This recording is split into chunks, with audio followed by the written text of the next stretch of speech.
नमस्कार, मैं जितेंद्र गोरेन बीजेपी। आज हमारे साथ जुड़े हैं जुनेजा लॉ चैम्बर से एडवोकेट राहुल जुनेजा जी। नमस्कार। नमस्कार जी।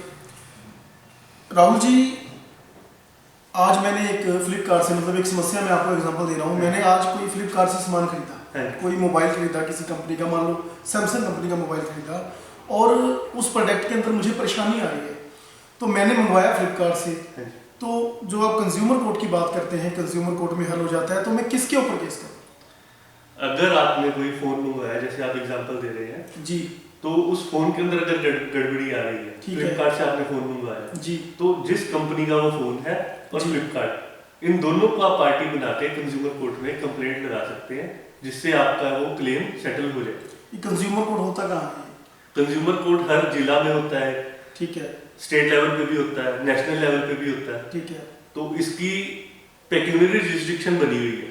जैसे आप 1 करोड़ तक का कोई क्लेम अगर आप लेना चाहते हैं किसी कंप्लेंट लगा के जी, तो वो डिस्ट्रिक्ट लेवल पे लगेगा, डिस्ट्रिक्ट कंज्यूमर रिड्रेसल फोरम में। अगर आप 1 करोड़ से 10 करोड़ के बीच में लगाना चाहते हैं तो वो स्टेट लेवल पे लगेगा, जैसे पंजाब का चंडीगढ़ में है। राजधानी में होता है ये? नहीं, ये देश में भी हो सकता है, कहीं भी हो सकता है। हाँ। तो उसकी जानकारी कहाँ से मिलती है? इंटरनेट से मिल सकती है? वो इंटरनेट से आपको मिल जाएगी कि आपके स्टेट का डिस्ट्रिक्ट कंज्यूमर रिड्रेसल या स्टेट रिड्रेसल फोरम आपका कहाँ पे है।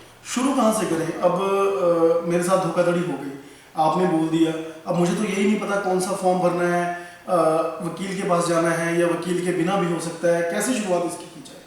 कंज्यूमर कोर्ट में अगर कोई केस लगाना है, आपको कोई वकील करने की जरूरत नहीं है। ठीक है। आप वो खुद भी उसको फाइट कर सकते हैं। ठीक है। सबसे पहले तो आप जिस दिन आपका आज नुकसान हुआ मेरा, आज 23 तारीख को नुकसान हुआ, तो आज के बाद कब तक मैं केस लगा सकता हूँ? बात नुकसान की नहीं, बात आप कब तक वो केस लगा सकते हैं वो उस दिन से होता है जिस दिन आप अपनी दुकान के पास गए, उस दुकान के पास की मेरी ये समस्या है, इसका निवारण करो जी, और वो नहीं करते। ठीक है। तो उस दिन वो कॉज ऑफ एक्शन बनेगा। जब मैंने उनको बताया, जब आपने शिकायत की और शिकायत करने के बाद भी हल नहीं हुआ, ठीक है, उस दिन से 2 साल। उस दिन से 2 साल, मान लो आज मैंने शिकायत की उनसे, तो शिकायत का मतलब क्या तरीका है? जो कंज्यूमर कोर्ट वाली शिकायत है, कंप्लेंट का क्या तरीका है?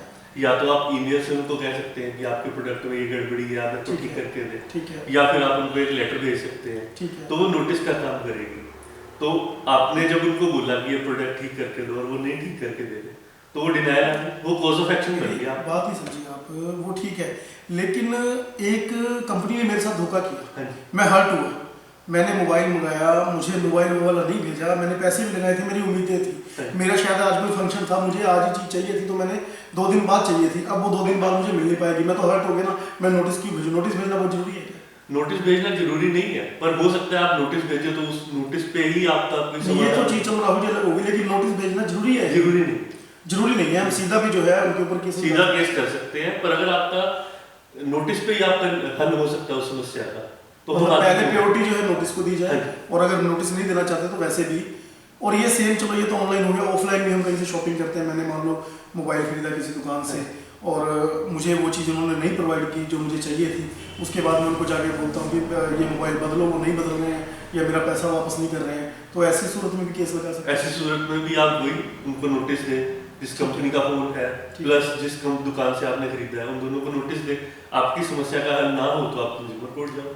नहीं तो फिर कंज्यूमर कोर्ट से वो सोल्यूशन हो जाता है 100%। अगर आपकी कंप्लेंट जेन्युइन है तो आपका सोल्यूशन जरूर होगा। ये ना हो कि कस्टमर मतलब धक्के खाता रहे, 2-2, 4-4, 5-5 साल लग जाए। नहीं, इसकी टाइम लिमिट है, ये 6 महीने में हल हो जाता है, पर कई बार देरी इसलिए हो जाती है कि काम का रश ज़्यादा हो जाता है, इसलिए वो डेट थोड़ी लंबी पड़ जाती है। तो इसके फार्म जो है, जैसे चलो मैं तो आपके पास आ गया, आपने मेरा केस लगाना है, लेकिन कुछ लोग जो है उनके पास उतने पैसे नहीं है या नुकसान ही उतना कम हुआ है, मान लो कोई मोबाइल ही 5-10 हज़ार का है ना, या कोई वैसे एक बार मन में एक गोशी आ जाती है कि मैंने मैगी मंगाई थी तो मुझे मैगी गलत क्यों मिल गई, मैंने दुकानदार के ऊपर भी केस करना है, उस कंपनी के ऊपर भी केस करना है ना, मुझे ब्रेड मंगाई तो बासी क्यों मिल गई।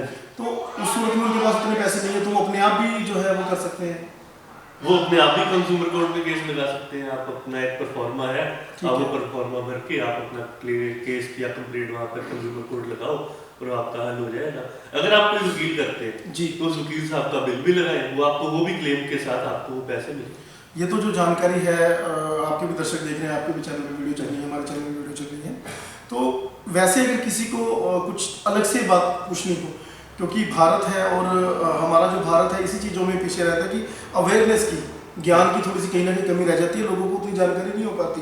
और कोई जानकारी वो आपसे वकील पेशे के बारे में अगर आपसे लेना चाहते हो कुछ भी, ताकि उनकी मदद हो सके, क्योंकि जैसे आप अपने चैनल के द्वारा मदद कर रहे हो लोगों की, उनको अवेयरनेस दे रहे हो, तो वो आपसे संपर्क कर सकते हैं। कभी भी संपर्क कर सकते हैं। इसके डिस्क्रिप्शन में मेरा नंबर दिया होगा आपको, किसमें ये हमारे चैनल पे चलने, तो एक बार आप नंबर भी बोल के बता देंगे ताकि। मेरा नंबर 9646800471 है। आप मुझे कभी भी कॉल करें, मैं आपका सारा सुन के उसका हल बताऊंगा। तो साथियों, आज हमने वकील साहब से बात की, राहुल जुनेजा जी से, और इन्होंने बहुत अच्छी तरह बताया ताकि भारतवासियों को जो है वह इनकी सेवाएं भी मिल सके और अवेयरनेस जो है वो मिल सके। बहुत बहुत धन्यवाद वकील साहब। Thank you.